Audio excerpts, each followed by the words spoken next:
¿Qué pasó, mi gente? Welcome to the Forever Grind Show. This is your host, El Daviso. Good morning, everybody. Happy Friday. It is finally the end of the week. For those of you who are working Monday through Friday, that 9-to-5 career job, those of you who are probably staying in, it's your day off. Maybe it's your Monday today. Shout out to y'all. We made it to the end of the week. It is beautiful Friday.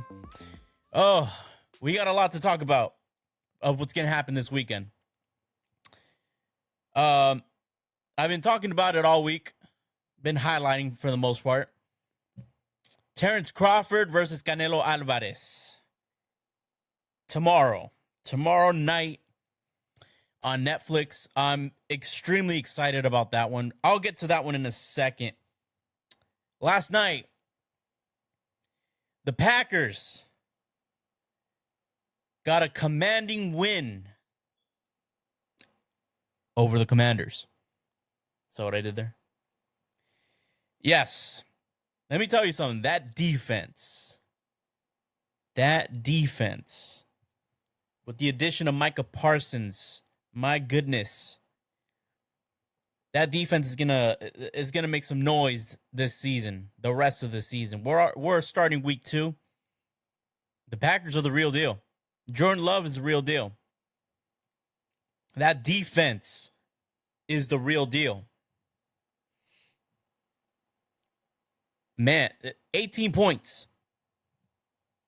The Washington Commanders under Dan Quinn. This is a team that went to the NFC Championship. They got manhandled by that Packers defense. Wow. Packers ain't no joke. They're up there with the Eagles right now. They're one of the teams in the NFC that could take it all away. They could dethrone the Eagles. It's looking good for them. It's looking really good. Washington, they got some work to do. Very unfortunate for Austin Eckler. I believe he tore his Achilles. I could be wrong about that, but he's out. Former Charger. Great running back. But that was an unfortunate thing. Unfortunate for the Washington Commanders. Not to mention the kicker doinked off the goalpost twice. 2 doinks by the kicker Matt Gay. Wow, that was like I believe. Well, it was the double doink from in that playoff game. It was I believe it was the Eagles at Chicago. It was, I believe, their second run after they won the Super Bowl. That double doink cost them the game. The kicker from the Washington Commanders, Matt Gay, kicked it twice. Missed them both to a doink. Boom. Well, he's going bye-bye for sure. We'll see. It's the trend. It's always a trend. It's always a trend. Every time a kicker misses more than 1 to 2 field goals, they usually don't come back the next week. Get waived off, hire another kicker. Unless you're a legendary kicker, you probably get a free pass. Who knows? Maybe they'll get Justin Tucker. Justin Tucker. He's still on the market, I believe. Correct me if I'm wrong. I don't think he's in any team right now. He was with the Baltimore Ravens until no incident that happened. And he got released. I don't know. The Packers look mighty good last night. A little too good. So that's gonna be a team to be reckoned with this season. I believe in that Packers team. That Packers team got something good going on. I wouldn't be surprised if they went all the way to the Super Bowl. I really wouldn't. They still got to compete against the Eagles. They still got to compete and get some other teams. Tampa Bay, they're up there. I like Tampa Bay still, but they're up there. We could definitely see the Philadelphia Eagles against the Green Bay Packers in the NFC Championship. It just depends where they're going to be at. Are they going to be at Lincoln Financial Field, or are they going to be in Lambeau?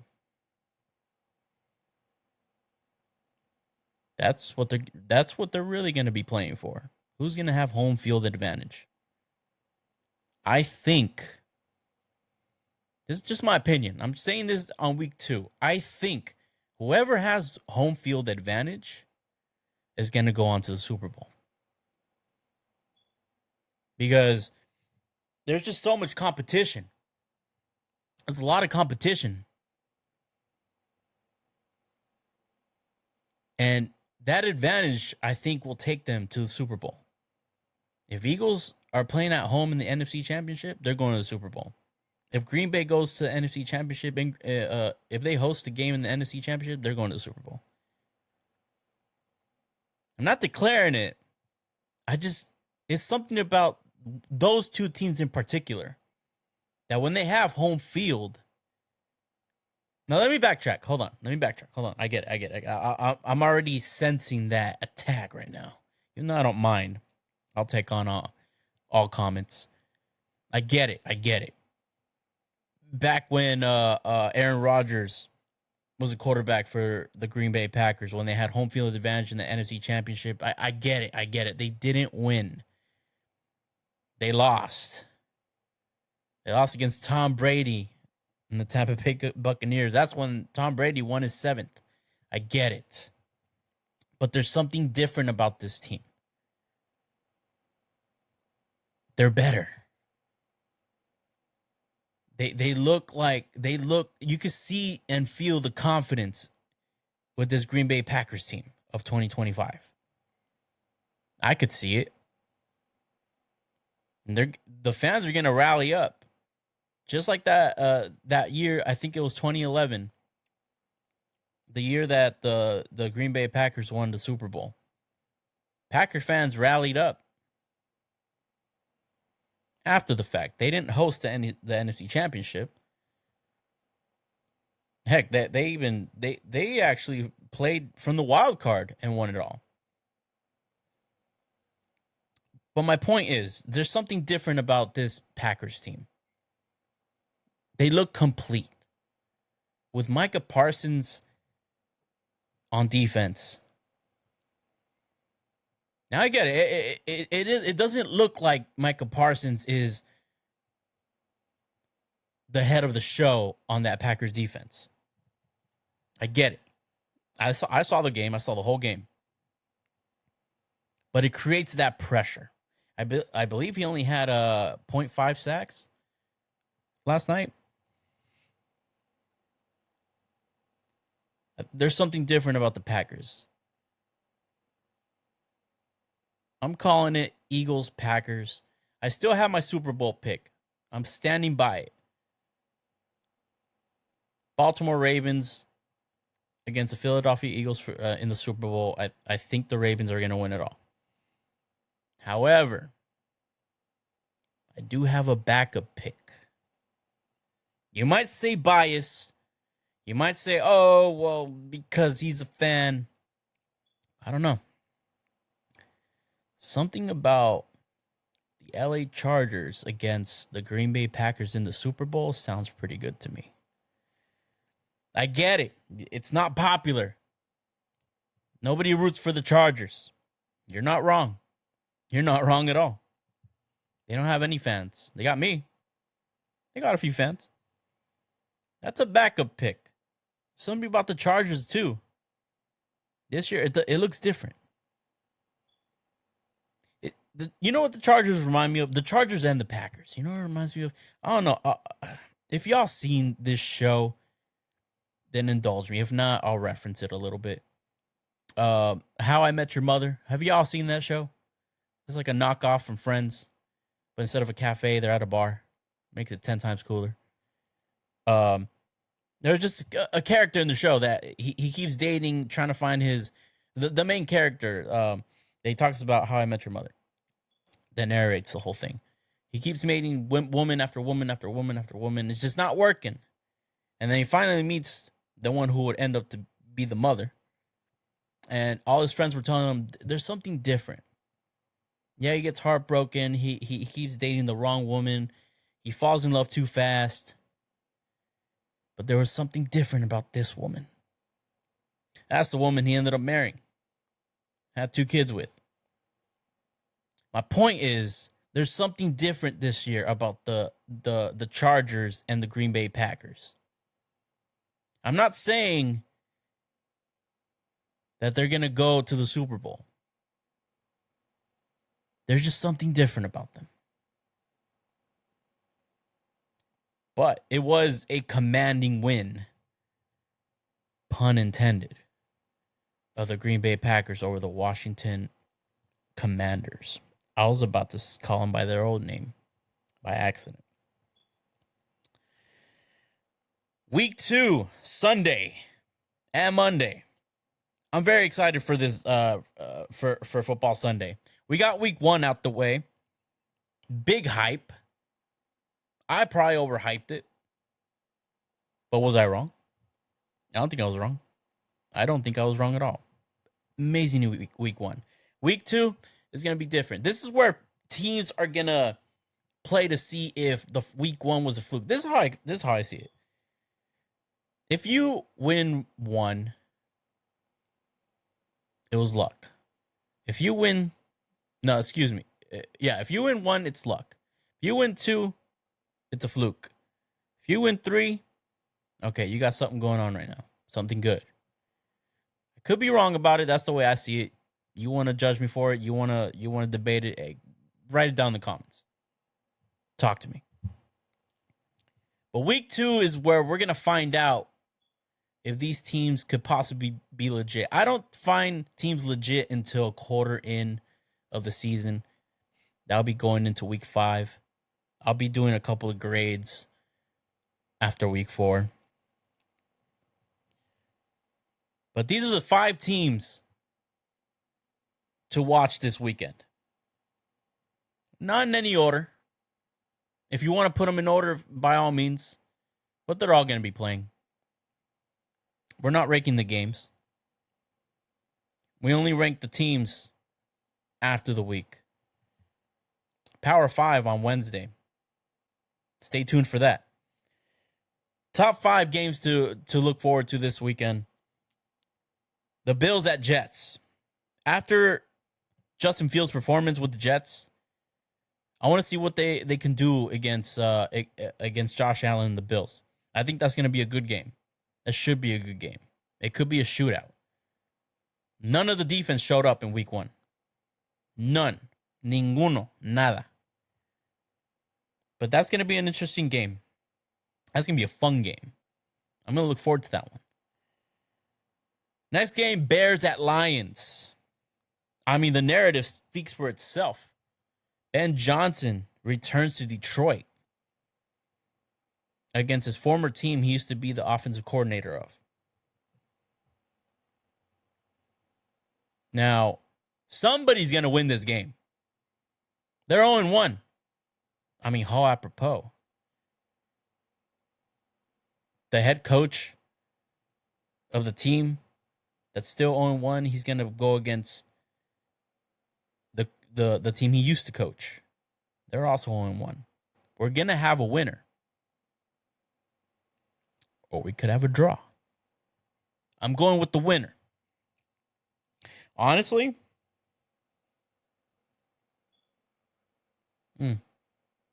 I'll give you my winners after I name all these games. But that's going to be a big one. That's going to be interesting. It's not the most popular game, but just because of the narrative, I'm putting it out there. Third game, Seahawks at Steelers. People are raving about the Seahawks defense this year. And this is week 2 where Aaron Rodgers will prove if week 1 was a fluke. He scored for 4 touchdowns. Great game against the Jets, week 1. But was that a lucky game that he had? Will he still have it against the Seahawks with Sam Darnold? We're going to find out this Sunday. Second game. Fourth game. Eagles at Chiefs. Chiefs need to win this game, man. They have to win this week. If they don't win this week, the Chiefs are in big trouble. You're competing against the AFC West. You just lost to the Chargers. You're no longer in first place. You're dead last. And I don't mean to be harsh. I don't mean to be cruel. Matter of fact, I don't even hate the Chiefs. Back when I was younger, I used to hate the Patriots because they won too much. I was sick of them. The Chiefs, they have a lot of players missing right now. Xavier Worthy out. Rashid Rice out. Travis Kelce, he's not out. But I think he needs to produce. They need to win this game. If they lose this game, I don't think the Chiefs will have a chance. Now, we've seen the Chiefs lose hard before. But this is not where you want to lose. And it's even more pressure, too, because you're playing against a team that beat you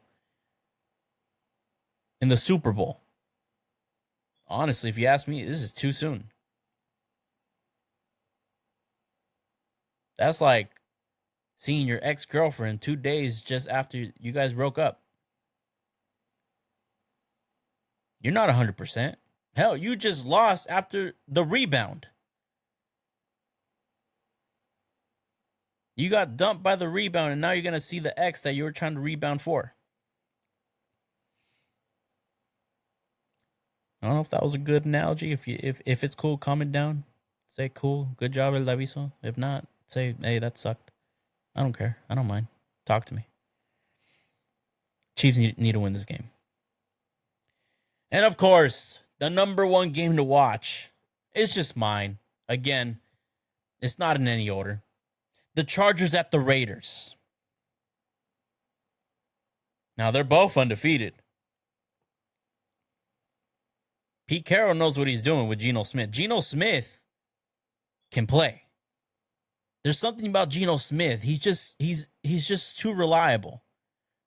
I'm not underestimating Geno Smith. Not at all.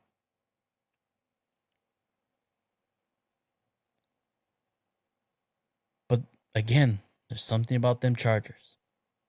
Something about those Chargers, man. They're different this year. They look like they can win this year. I'm going to give you my wins. The Bills defeat the Jets.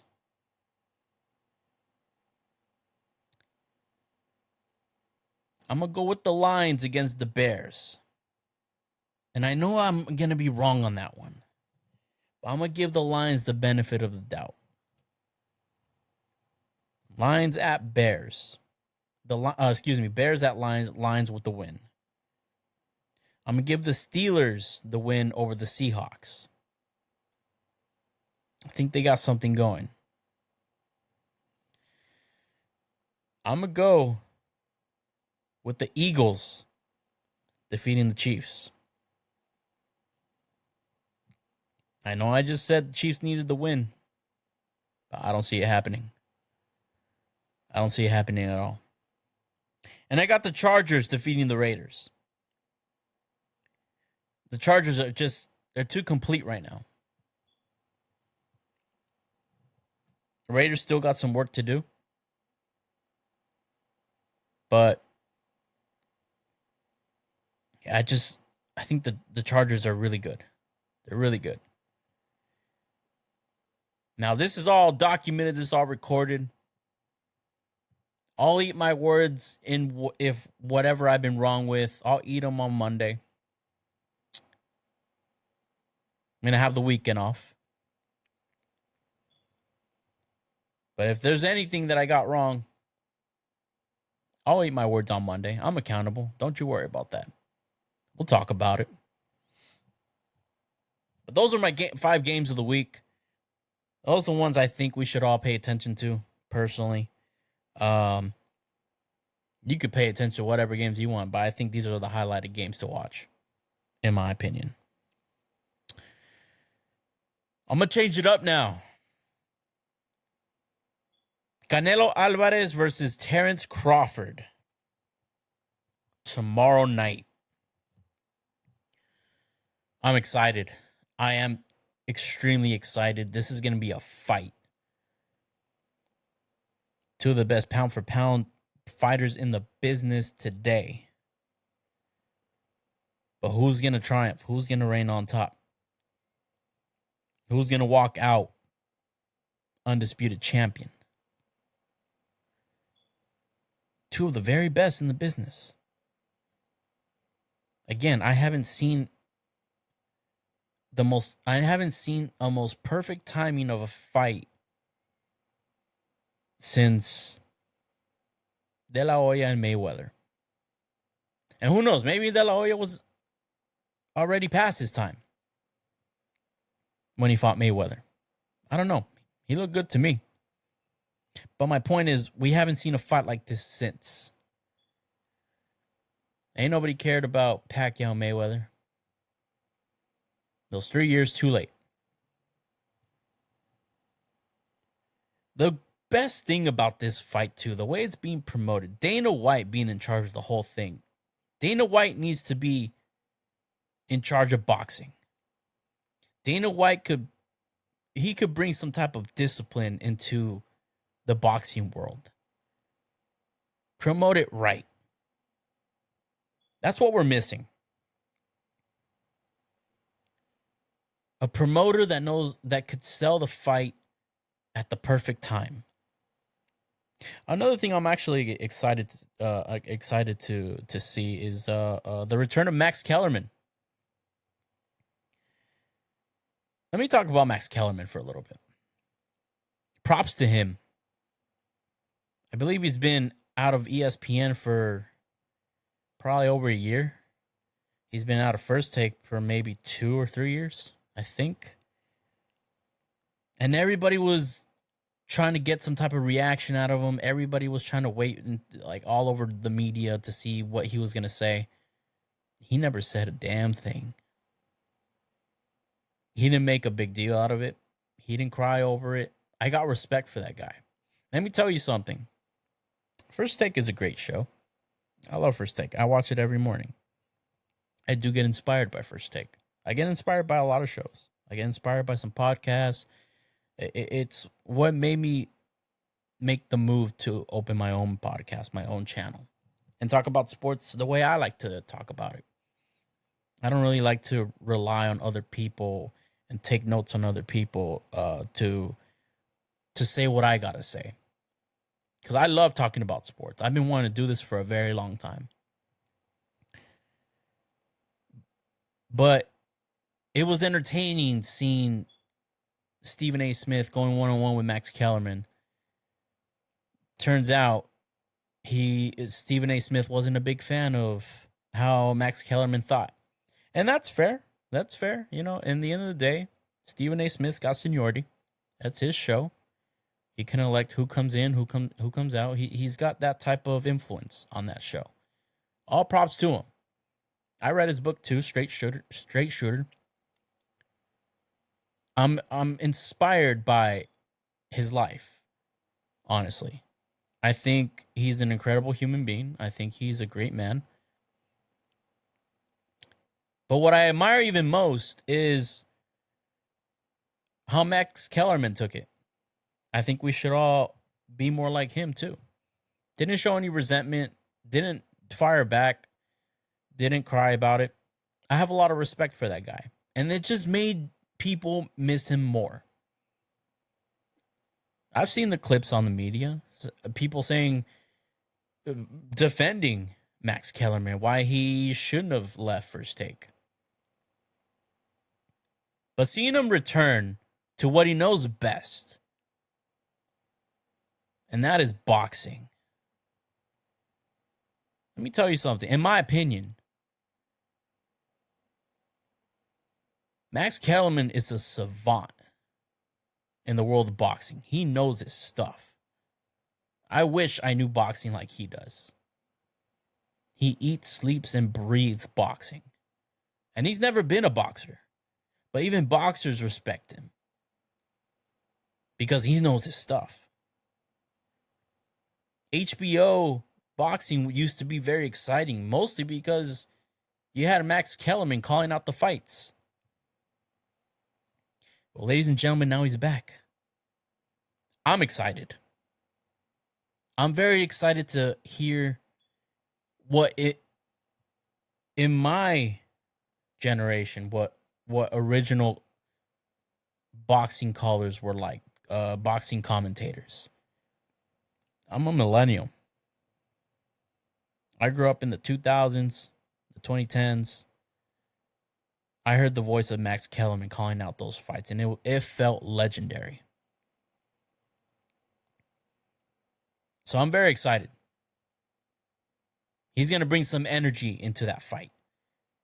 And I'm gonna see two pound for pound dogs go at it tomorrow night for free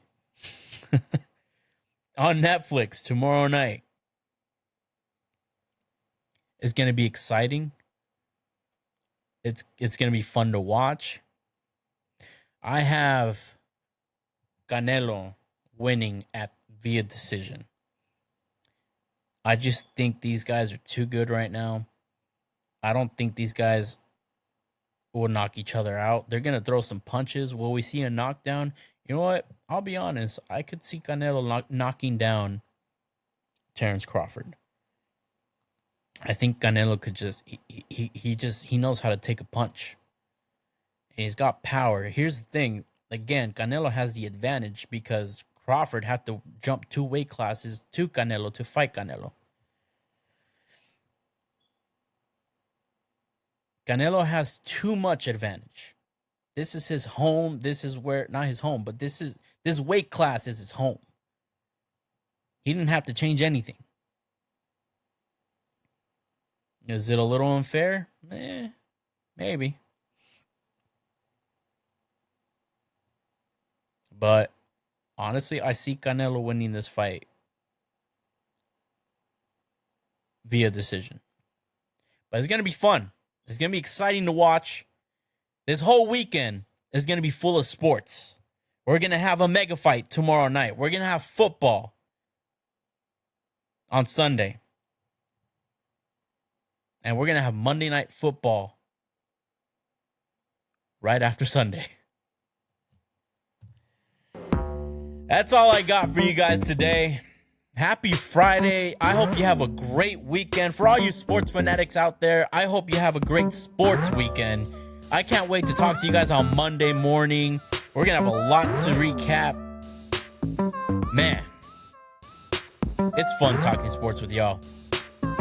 Please like and subscribe and comment. Thank you so much for watching the Forever Grind Show. This is your host, El Daviso. I love y'all so much. Take care. Have a great weekend.